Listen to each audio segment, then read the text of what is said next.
Welcome to Burlap Teachers. Enjoy the video. You start by checking the adapter type and available power. Active converters need 5V to translate digital to analog. Once identified, plug the HDMI plug into your laptop or player first, because that order helps the devices exchange edit information. Then connect the VGA cable to the adapter and to the monitor, and if the adapter uses a USB power lead, attach it now. Make sure the monitor is on the VGA input. This reduces detection problems right away. Once the physical connections are made, you configure the source so the monitor shows a stable image. Open your display settings and select the external display.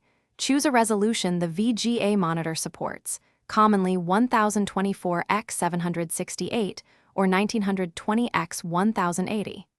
Then set the refresh rate to the monitor's native spec, typically 60 Hz, and pick Clone versus Extended Desktop depending on how you want output. If the image is off-center, adjust scaling and position. To finish, secure all cables and save the display profile so settings persist.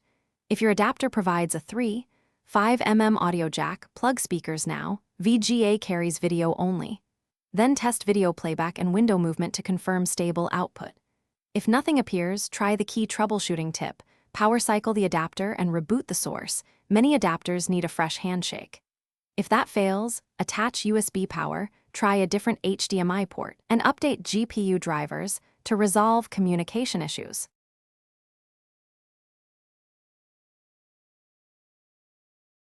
Thanks for watching. Consider subscribing if this video helped you.